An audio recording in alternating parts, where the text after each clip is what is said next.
sebuah polemik dalam perekonomian Indonesia yang mungkin paling ironis buat diomongin, yaitu tentang kondisi pertanian di Indonesia ini selalu jadi net importer produk pertanian.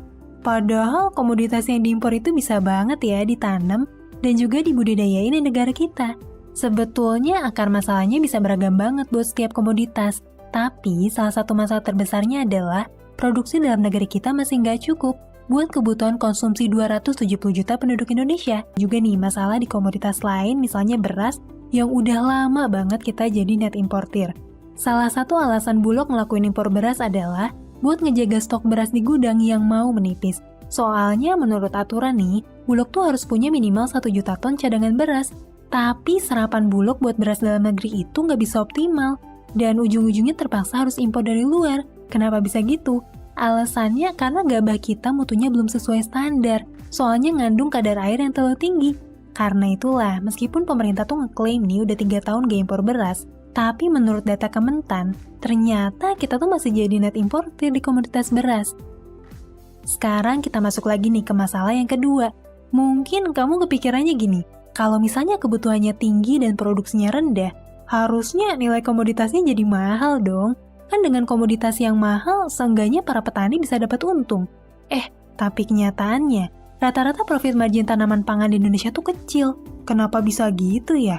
Jawabannya karena produksi petani kita nggak efisien dan kalah murah kalau misalnya dibandingin produk impor yang kualitasnya sama. Kok bisa ya produk impor tuh malah lebih murah? Padahal kan kalau impor tuh harus ada biaya pengiriman, terus biaya penyimpanan juga yang harusnya bikin lebih mahal dong. Nah, disinilah akar masalah klasik pertanian Indonesia, yaitu sistem distribusi dan pemasaran produk pertanian yang nggak efisien banget. Kamu bayangin aja nih, antara petani sampai ke konsumen akhir, itu tuh bisa ada 5-6 perantara yang bikin markup harga di setiap levelnya jadi mahal. Mulai dari penada, penggiling, pedagang grosir, terus masih lanjut lagi ke pasar induk, pengecer, baru deh sampai ke konsumen akhir. Tapi kenapa sih reseller yang jadi perantara bisa sampai sepanjang itu? Pantesan aja petani tuh jual harganya murah banget, tapi kita sebagai konsumen belinya harus mahal banget. Nah, kita masuk nih ke masalah klasik berikutnya. Petani kita itu bergantung banget sama jasa tengkulak yang beli produk mereka pas panen dengan harga murah, terus jual sebagai perantara dengan markup harga yang besar. Keberadaan tengkulak ini emang sering dipandang negatif ya, soalnya mereka tuh suka minjemin modal gitu ke petani dengan beban bunga yang tinggi banget, dan ujung-ujungnya mereka juga yang ngambil hasil produksi petani dengan harga murah. Nah, sampai sini mungkin kamu heran nih, kenapa sih masih banyak petani yang mau-maunya aja kerja sama bareng tengkulak? Sebetulnya alasannya simpel sih, karena petani ini nggak punya banyak pilihan. Seringkali tengkulak adalah satu-satunya pihak yang bisa diandelin petani, buat mereka tuh bisa pinjem modal sekaligus buat jual produknya. Fakta di lapangan, tengkulak inilah yang berani jemput bola dengan ngedatangin petani langsung, sambil bawa truk besar pas musim panen. Buat para petani yang nggak punya kendaraan, dan juga kesulitan gitu ya buat jual produknya ke pasar, tengkulak ini tuh bisa jadi pembeli siaga yang siap beli hasil produk mereka. Jadi banyak petani yang mikir, ya daripada nambah biaya lagi nih buat transportasi, mending jual langsung aja mumpung ada yang mau nyamperin.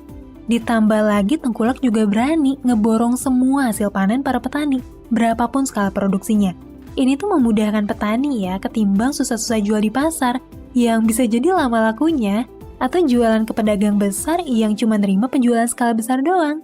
Faktor lainnya juga nih, para petani ini tuh juga seringkali terjerat utang. Soalnya para tengkulak inilah yang berani minjemin uang ke petani buat mulai proses pertanian. Jadinya petani wajib ngejual hasil panennya ke tengkulak yang udah dipotong bunga pinjaman modal. Jadi di sini juga nih ironisnya. Di satu sisi tengkulak tuh jadi pihak yang selalu ngebantu petani buat nyerap hasil panen. Tapi di sisi lain mereka juga ya yang mengeksploitasi petani dengan bunga tinggi atau harga jual yang rendah banget sampai profitnya tuh kecil banget buat para petani. Nah, tapi kenapa ya petani tuh seolah nggak punya pilihan?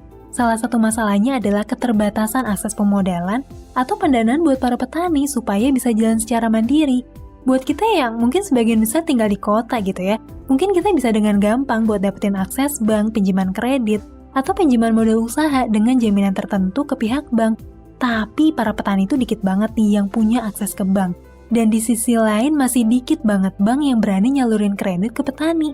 Wah, kenapa ya? Kok bank gak berani sih ngasih modal ke petani?